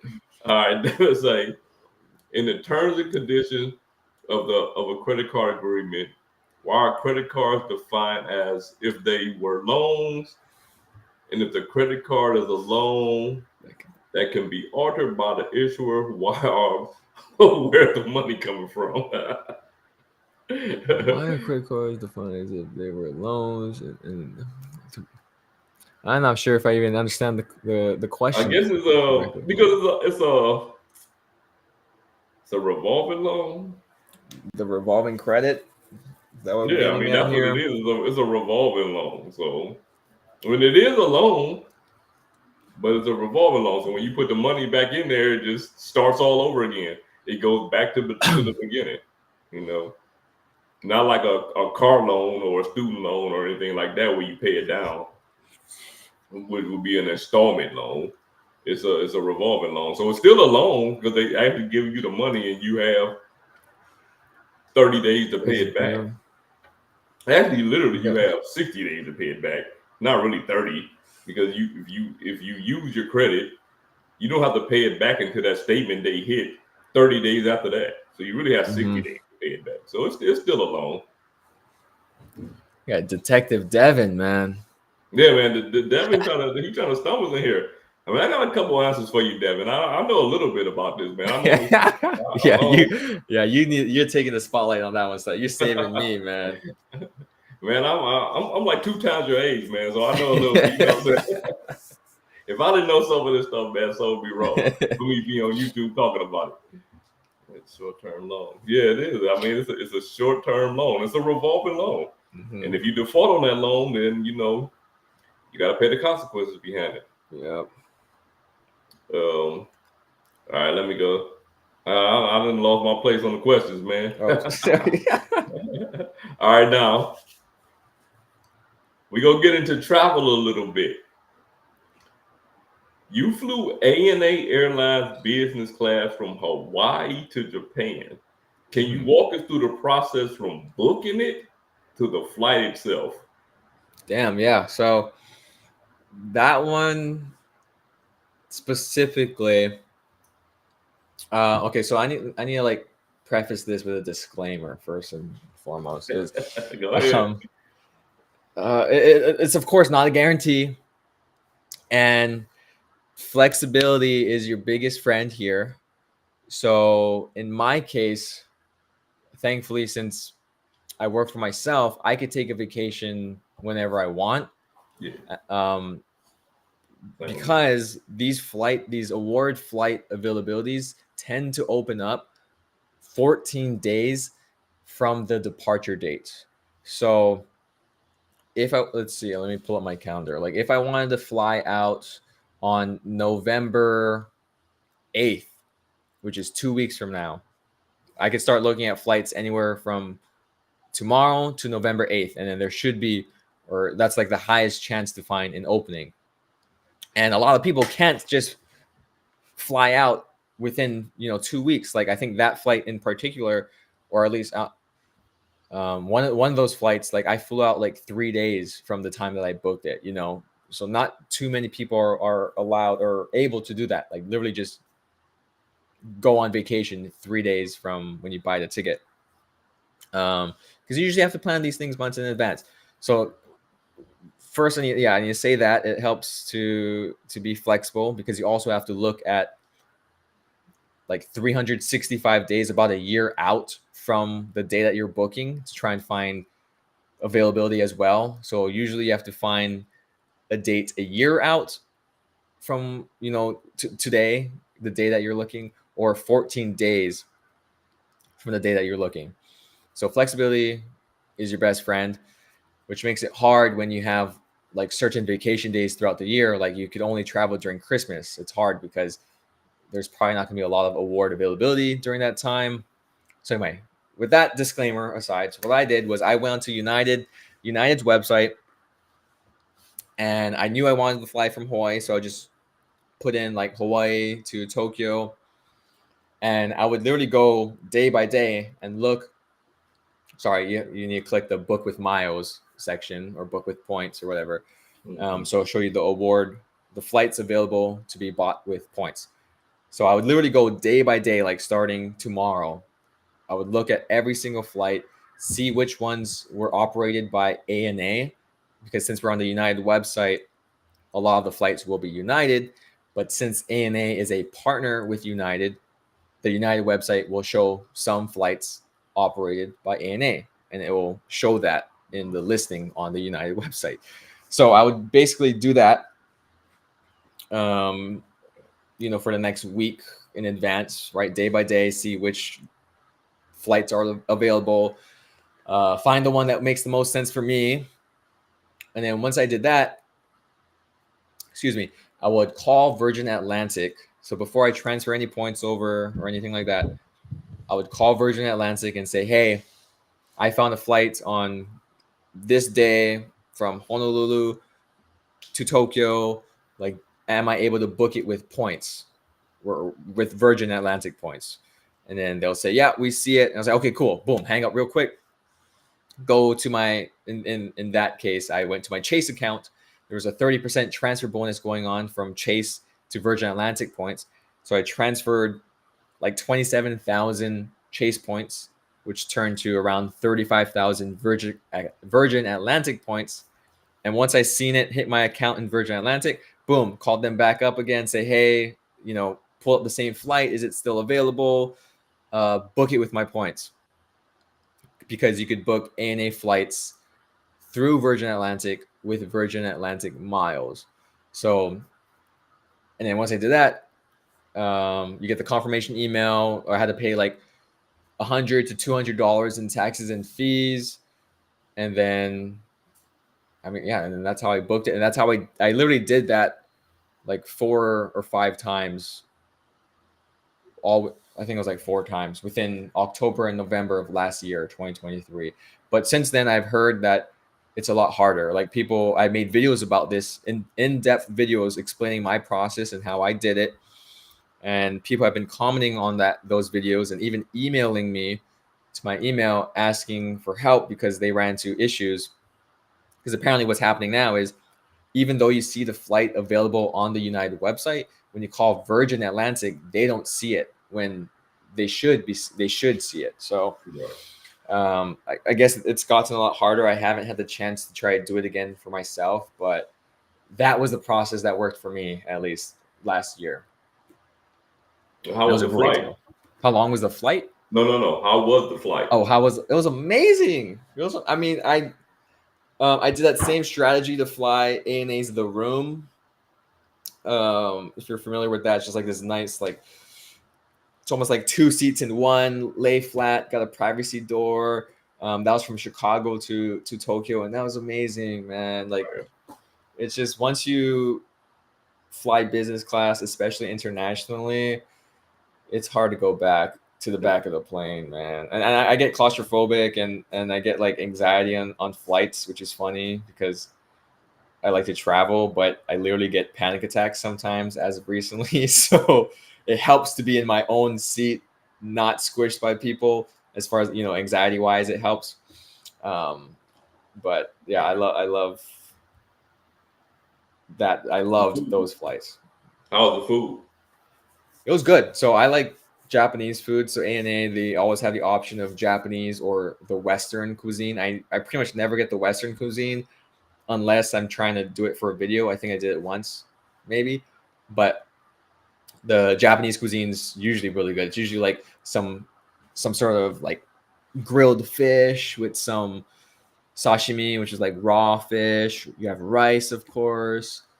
Like a bunch of pickled stuff. It was good. I mean, I of course not as good as the food in Japan because that's just crazy good, but it's a nice little teaser on your way there. Yeah, it's not bad. Yeah. Michael Wong know. If nobody else know, Michael Wong know. My daughter's actually in school in Japan, and I'm going to in March. I'm going there with my wife, my youngest son, my mother-in-law. And yeah, man, I gotta be in business class. I don't know what they gonna do. Yeah, I don't know what they gonna do. Bro, you're gonna, yeah. But hey, they'll figure it out. They'll figure it out. They gonna have to sort it out and figure it out. But yeah, I definitely gotta be in business class. So I gotta hit you up. Yeah, I'm one of those people like you though, man. Like I'm flexible to the point where, yeah, I mean, I like to wait till the last minute. You know what I'm saying? Like, I decide I'm going on a trip right now. You know what I mean? Like right now for tomorrow, you know what I'm saying, or 2 days from now. So yeah, I like that. You got Devin X. You know, Devin here again. He say, with American Express being a bank and a lender, why are the stores being charged higher fees versus MasterCard and Visa to accept customer payments with the Amex card? That's how they make their money. That's on Amex, man. They're being I'll just say they're being greedy. They're charging them. They choose the amount they charge the merchant. 3.5% or more? Yeah, 3.5% or more when everybody else charges 3% or less. Yeah, so that's on Amex. Because you know what? Because realistically, every big business is greedy, right? It's just what it is. That's true. I mean, you live in a day and age where stockholders, you know, and stockholders demand, you know what I'm saying, they money. It is what it is. But the thing with them is they make most of their money. You think about a lot of their cars are charge cars. They're not making a lot off interest, whereas MasterCard and Visa are making the money off interest. They make theirs off of swipe fees. So their swipe fees, they're going to charge more for it. That's basically what it is. He got Eric Harper says, me and the +1 only going to do extended weekend trips within 120 miles radius of Cleveland. Shout out to Cleveland, that's my hometown. Eric Harper, that's my dog. What's the best car to put around 50K per year spend on? 50K per year on one car, man. You the man. For those travels, hotel free agent. The best car to put 50K a month, 50K a year on for him to do his weekend hotel trip. Free? You got to take this one. So does that mean are we not flying for 120 miles? Is that? Yeah, no, it's not like you flying. What are we gonna? Probably something that you could get cash back on. Then, if you're not gonna use, well, are you gonna use the points for? Did you want to use the points for hotels or flights? I don't know, but the first thing that comes to my mind is a simple card that I just released a video on too recently, is like the US Bank Altitude Reserve, where you have decent reward multipliers for the Apple Pay or wallet. And then you have like the real-time rewards for certain travel purchases that you do make. Then you have the travel credit to use as well.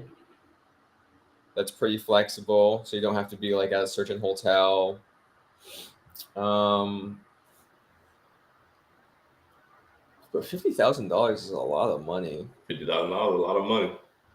Man, you better throw it out on the 2X card. Yeah. What's the first card that comes to your mind? Venture X. That's too. Yeah, that's another good one too. Yeah. I ain't never a big proponent of Capital One, man, but 50K, that's easily 100,000 points. Yeah. And that one too. You got the little travel eraser as well, right? Right. And you got the travel eraser and the $300 travel credit, all of that. Yeah. Okay. Yeah, that's what's up. Hey, we got Lisa J. Stocks is in the building. Lisa is the next guest on Unfiltered 20 Questions with Sledge next week. So y'all don't want to miss that one. And Chad say he vouched for Eric Harper, who just asked that question. Say he's the real deal. Of course he's the real deal, Chad. He from Cleveland, dog. That's my homeboy. He from Cleveland. Of course he's my homeboy, man. That's home team right there. Okay. Here you go. Say he's just driving. Oh, damn, that's crazy, bro.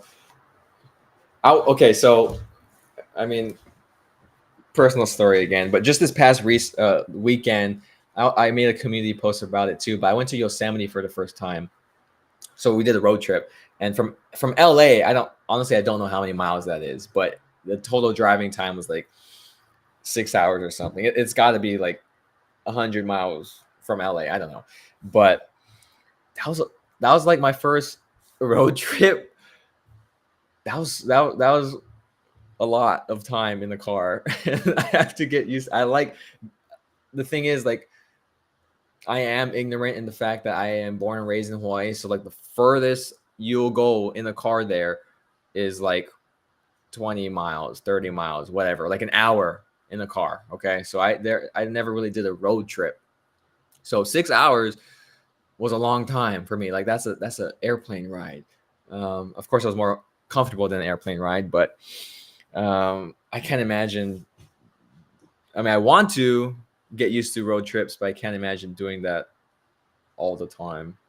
It was fun though. It was really worth it. Like I love how I could do that on the mainland. You literally just drive a few hours in any direction. Well, maybe not west because I'm gonna end up in the Pacific Ocean, but you end up in a whole nother state. Yeah. That's amazing. There's so many beautiful places to see, and you just need to get in your car and go there. You don't need to go in a plane. So I respect that. Yeah, no flights, just driving to places. For sure.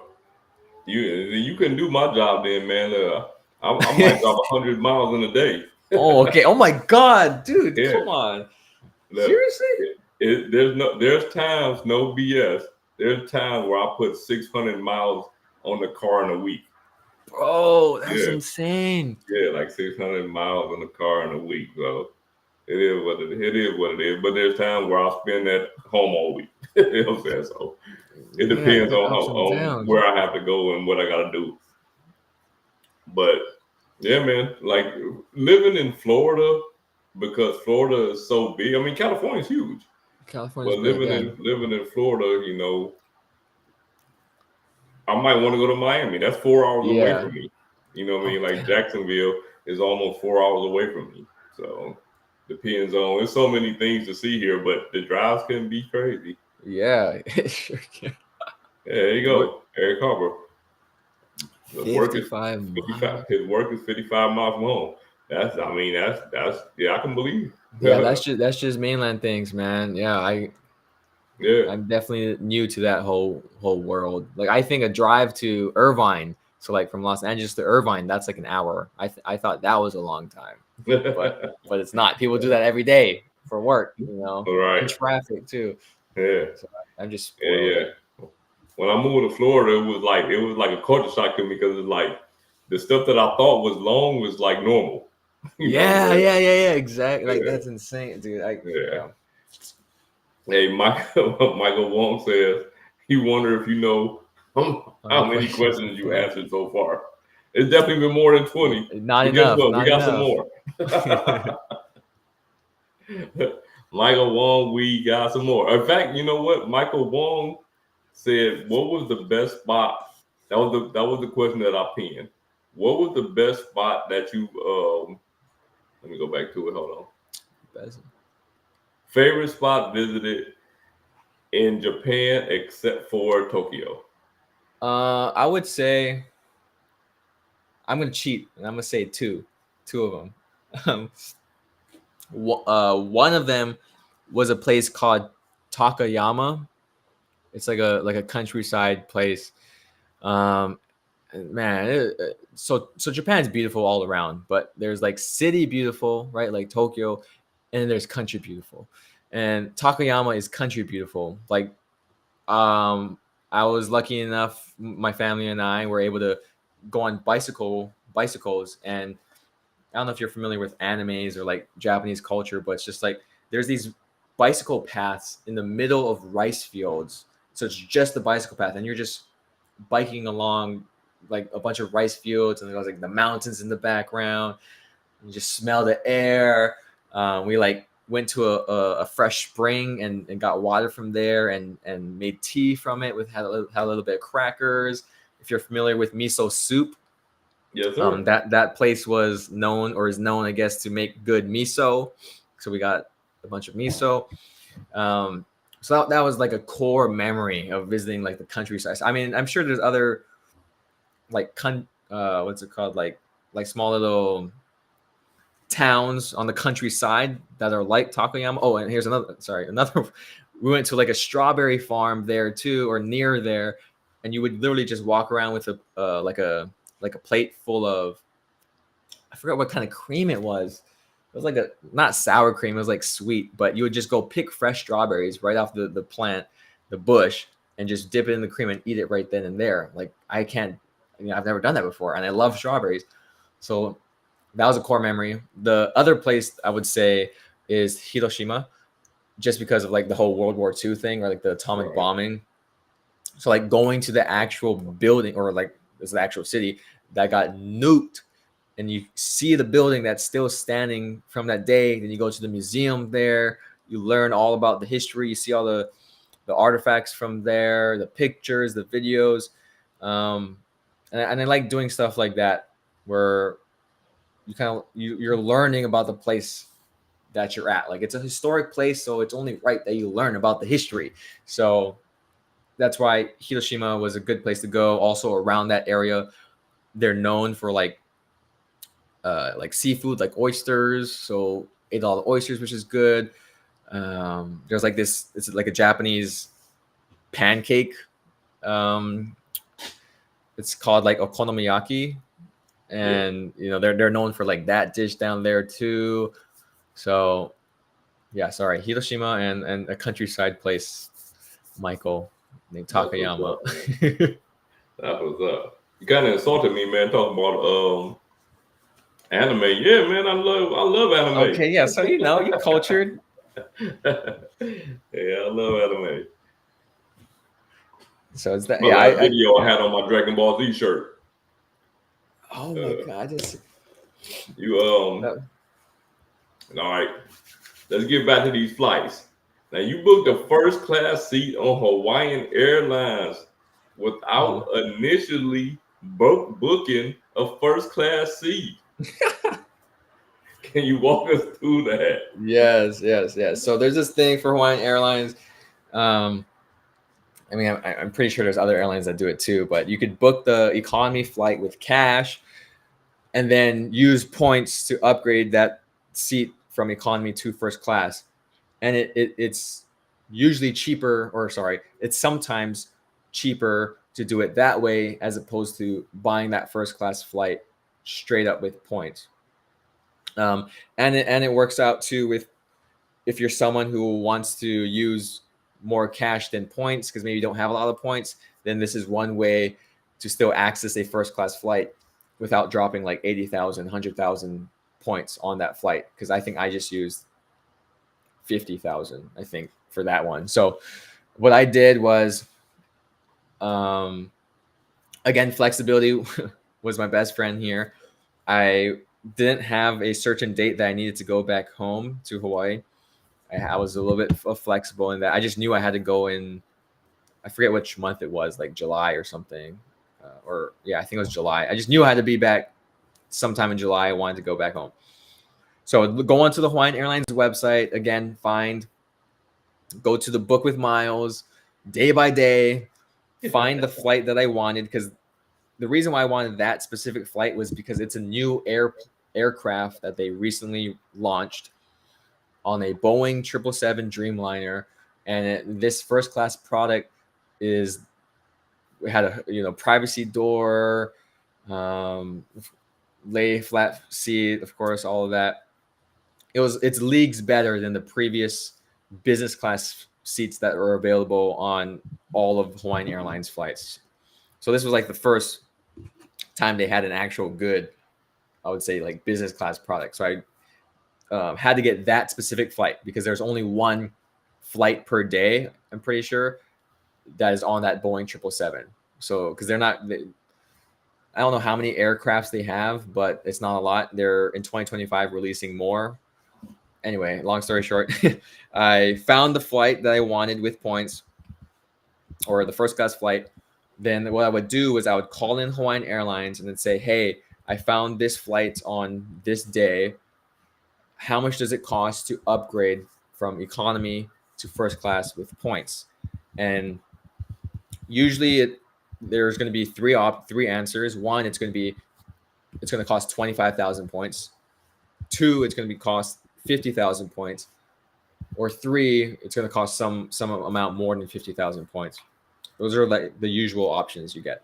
So I think when I flew it was 50,000 points. But anyway, I had to go day by day. Like, oh, can you check the flight on Thursday? How much does it cost to upgrade? 100,000 or like some crazy amount? No. Okay. What about Wednesday? What does that one look like for the same flight? No. Okay. What about Tuesday? And we did that for like 4 days, and the lady was super nice. And then finally we found the flight. I think it was again 50,000 points to upgrade. So I said, okay, let's book the economy flight in cash, then use the 50,000 points to upgrade to first class. And then I forget the cent per point value on that, but it was good enough, and I didn't use too many points. So yes, it was the Leihoku Suites, Michael. Yeah, it's the new ones. Yeah, and that was fun. I was really happy. I know it was funny because I made a video on that too, and people commented like they were confused because I guess I was like talking down on it, and the reason why I do that is because I try not to like hard sell these flights. I try to give my honest opinion, but I guess that video in particular, I made it look like it wasn't a good time. Although I did say like this is the best Hawaiian Airlines business class product, and if you want to fly, get a first class experience, you have to fly in this seat, whatever. But anyway, it was an amazing flight. I liked it. I wish I could fly home on that flight every time, but yeah. All right, look. Oh, yeah, Another question that I asked everybody: hotel status or airline status? If I could only have one, Yep. I'll say hotel status. I agree. Yeah, let's go Sledge, bro. Yeah, because the way I really narrow it down to, maybe I oversimplify it, but the way I look at it is I could slum it out in economy, like that's no problem. I could board last, that's no problem. Checked bags, no, I could use a carry-on, that's no problem. Or I could just use not my remote, but like another carry-on. I just check it in at the gate if I don't want to put it in the overhead bin. Just go, hey, check this in for free, So those benefits that you get with airline status, I don't value as much as the benefits you would get with hotel status. With again, people say like, and I agree too, you spend more time in the hotel, even if you are sleeping, than in the airplane. So I would use those breakfast credits, those room upgrades, premium Wi-Fi, that free bottled water, So I would choose hotel status over airline status. And also too, I would, if I wanted airline status, bro, I just use points to book that first class flight. That's fine. Like I'd much rather book points. Okay, maybe I don't know if this is another question, but I'd rather use my points for like a Chase points or Amex points, like a general travel credit card point. I'd rather use those points on a flight, right, as opposed to on a hotel stay. If that makes sense. I 100% agree. I 100% agree. And one thing that you just said that a lot of people may not know, man, that premium Wi-Fi, it is, yeah, man. You the most trash Wi-Fi in a hotel if you don't have some type of status, whether it's even the basic status. You know what I'm saying? Like, you gotta have that premium Wi-Fi. That Wi-Fi is probably gonna be trash inside there. Yeah, man. You can't catch me like on Netflix buffering, waiting for the anime to load. Come on now. Man, I stayed at it was like a boutique hotel, man. It was like, I don't know, they had their own little like status there, you know what I'm saying? Like, I don't know nothing about it, you know what I'm saying? But yeah, the Wi-Fi was freaking so bad. That's so bad. Yeah, just like first world problems, man. All right, now, if you could only choose one airline and one hotel brand, which would you choose? Like just off of customer experience, or I have to like take into consideration like all the points and stuff. This is on you. Oh, brother. It's on you. You make your own decision out here. Okay, so I'll start with the easier one. So the hotel side. It's so hard because here's my thought process too. I would choose Hyatt if they had a bigger footprint. Like, that's an easy answer. Hyatt. The only problem with me is that it's like the footprint, like that it's not ideal. I mean, we all know that. They got good value. Did you purposely blow me up? I don't know or is that by accident? Oh, okay. Yeah, man, it's you. I'll let you answer. Oh, okay. I was like, damn, why am I so big now? But since Hyatt doesn't have a huge footprint, I think I would choose Hilton. I know it varies property by property, but just from my personal experience and the Hiltons and Marriotts I've been to, I seem to like Hilton better. So I'd say Hilton. Then for airlines, that's a hard one because domestically, I would choose Delta. Delta, my experience with Delta has been amazing. I love how they have free Wi-Fi on board. Like I literally would fly on a domestic flight and like stream YouTube while I'm on it. Like that, such a simple thing, but it made such a big difference. So Delta, um, yeah, I'll just say Delta. Hey, Oh okay, my see, God. man, this starting to get ridiculous, man. Delta and Hilton would be mine. Like Delta and Oh Hilton really, would definitely be mine. Now, don't get me wrong. bro? Like, Sledge. I think Bro. of like if I go to luxury hotels, Mhm. I think that the Ritz Carlton, which is a Marriott property, is Mhm. probably no, it was my top. I'm gonna tell you what, it's a small thing that stopped it from being the tip top for me. It's a very small thing. You know how nowadays hotels don't usually have luxury hotels. A lot of times they don't have microwaves in the room, right? Okay, yeah. Okay, so I'm going to tell you my experience at the LXR, Hilton, which is Hilton, Uh-huh. Ritz Carlton, which was probably the better room and the better customer service. And then the Kimpton, which is IHG. When I wanted a microwave, the LXR and the Hilton gave me the microwave. The Marriott charged me $25 a They night for a microwave at the they Ritz Carlton. charged you. I thought you were gonna say they didn't have one. That's even worse than not $25 having one. the microwave, bro. Yeah, Okay, yeah, that's insane. that's insane. First of all, you're talking about this room was You're like, if you paying you cash for the already room was like $500. yeah.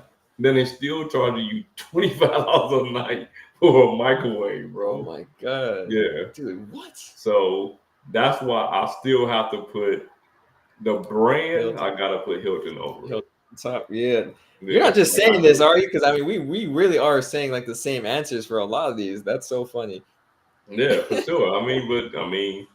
It just is what it is. It is what it is, man. All That's right. a fun I one. know it's starting to get a little bit late, but I got a couple of the fun questions coming Oh, up now. yes, let's do them. Let's do them. All right. If they made a movie about your life, who would play Chase? Tell me the movie about my life. Yes, sir. Oh, it wouldn't be a very fun movie to begin with. I would put okay, but like if we're just talking not their like life outside of acting, okay, it would be an honor if Leonardo DiCaprio played Leo, that's Chase. my dog. um, that would be yeah, that Yeah, would be an Leo, honor. that's my dog. But And before we go on, man, I gotta hit you off with another Devin question. oh no. He say, do you prefer market accounts, certificates of deposit, Roth IRAs, or high yield savings account?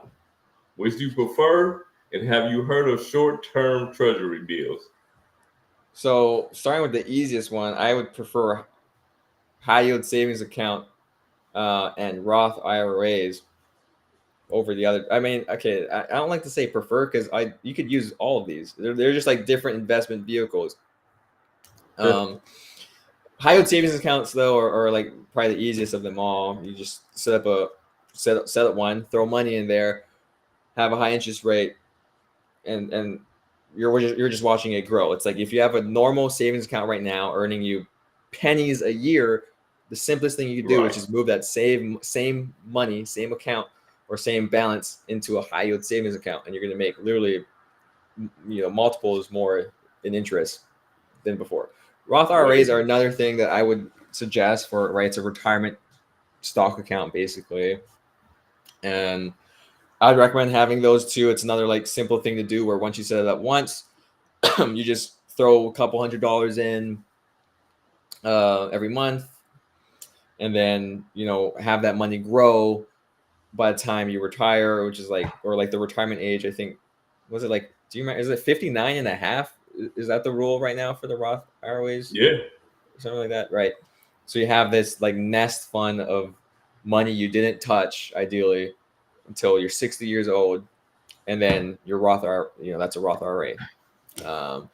CDs, certificate of deposits, are another investment vehicle. Honestly, I don't know too much about them. You just throw money at it. Your money's locked into this CD for a fixed amount of time, and then you get, I think this is the one where there's face value to it. And I'm sorry, I can't explain it perfectly well. And then the money market fund, I'm assuming, is the one where you have your money in Fidelity and you just keep it in their money market fund, which is kind of like a high yield savings account, where it gives you more interest on that money you're keeping in there, as opposed to a normal savings account. Personally, if I had a choice, I just put my money in the high yield savings account and not have it stay in the money market fund. But I think the point of the matter is, I don't think it's a matter of preference, but just of which vehicles do you want to utilize to your advantage. I think high yield savings account, for sure, you should do. I think Roth IRAs are something you should for sure do, or at least look into. CDs and leaving your money in the money market fund, I think, are less of a priority than the other two, in my opinion. What do you think, Sledge? I agree with you. I think the only time you really jump into a CD, if it's short term. Mm-hmm. If you can get a 6 or 7 month CD, I don't see a problem with that. But when you start locking your money into a year, 2 year, 3 years, and it's a penalty to take your money out, and interest rates, what I'm saying, you might can make more money other places. I think that's the issue. But I think if you can lock your money into a short term CD, because I've done it, 6 months at 5%. I mean, why not? It's 5% for 6 months, especially in these times. The stock market could be good, but it could also be tricky. The stock market could be good, but it could also be tricky. Mm-hmm. If you in it for a short term, it could definitely be tricky. You know what I'm saying? To me, the way I play the stock market is for the long term. I play it for the long term. So. Yes, exactly. Don't make it complicated. Buy index funds, man. Just throw the money in a Roth IRA. I think for sure. The ticker is VOO is a good one. I think that's the one I have, the Vanguard. But there's a whole bunch of good index funds out there where it's just takes no brain power. You just throw your money in there and it's going to grow. Right. Over the long term, it's going to grow. It's going to grow over the long term. Listen, when I found out that most stockbrokers don't beat the S&P 500, that was it for me. You know what I'm saying? I'm like 80% of stockbrokers don't beat the S&P 500. They make most of their money off of you investing with them. Yeah. You know what I mean? So that was it for me, man. Yeah, exactly. You know who beat the S&P 500? Congress. Because they in the room with those people. Yeah, that's exactly. Nancy Pelosi over there. Yeah, she be for sure. Make you millions. For sure. Man, I saw a long list of man, it's 100 Congress people that's beating the S&P 500 when no one else is. Yeah, that's crazy. It's so dumb. That's crazy, but that's what I'm not want to get into politics and all that. Yeah, but I agree. That is out of pocket, man. They should not be that's doing definitely that. out of pocket, man. That's definitely out of pocket. All right, now, if your channel had a mascot, what would that mascot be and why? Oh my God! My channel. These are some fun little creative questions you came up with. Oh, okay. This is probably unrealistic because of copyright and all that. But it'd be like it'd be the Charizard from Pokemon. Because I mean, I don't have. Well, you can't tell, but like one of those posters is a Charmander. This thing right here is a Charmander stuffed animal. Like over here on the, I can't. Okay, well I have like a Charmander thing on my desk over there that's like I'll attached say to it my before. So I'm a Pokemon fan. It'd be Charizard, and you know it starts with the letter C too. So I guess that kind of works out somehow. So it's like chase and Charizard, chase the Charizard. I don't know, a little bit of alliteration going on there. Yeah, so it'd be a Charizard, a fictional character. That's gonna be the mascot. Yeah. All right, now this question is more of a scenario. Ooh. All right, you at a bar Okay. and it's a bar fight going on. Oh damn. You're not in the fight, but there's a bar fight. Okay. Which two credit card content creators do you have with you, and why do you choose those people? Okay, definitely Luke and Chad, bro. That's easy. That's easy, man. Are you kidding? I mean, I mean, yeah, you know why I would choose those guys. I'm sure, yeah, they're gonna be able to take on anyone out there. So My two was Cesar and Chad. oh, Cesar, a little scrappy. Oh yeah, okay, I can see that though. But you know what? You gotta have Chad. You gotta Yeah, have that's Chad. true. Chad like Yeah, you gotta have 6'5". Chad. Bro. Yeah, no one's gonna mess with 250, Chad, man. He's like the 260. greatest personality around. But dude, I am Right. not messing with, like, just physically, like I am not messing with that guy. He's Look, if it's going down with Chad, it's because it had to go down. Because Chad's Yeah. personality ain't gonna let it. Yeah, You know what I'm saying? Unless no, it get there. no. And he's All gonna right, win now that fight. I'm gonna name 5 content creators, and you have to describe them in one word. Okay. All right. Anthony Venture. Tesla. Okay. Comes to mind. Sorry. Okay. Sorry. I'm like, yeah, doing the first thing that comes to my mind. I can see that. Stan the Credit Frog. Okay. Well, I was gonna say Frog, but that's too easy. So I'll say Marriott. Marriott. Okay. Sorry. Are we going down the wrong direction? Because I know you said describe them in one word, but No, it's like, I'm doing like word association right now. Whatever you think, right? I'll probably think of Bank of America. True. You already named this guy once. Lose points and miles. Uncle Luke. Another guy you already named. Chad's Money Minutes. I would say Boss Man. Boss Man. Yeah.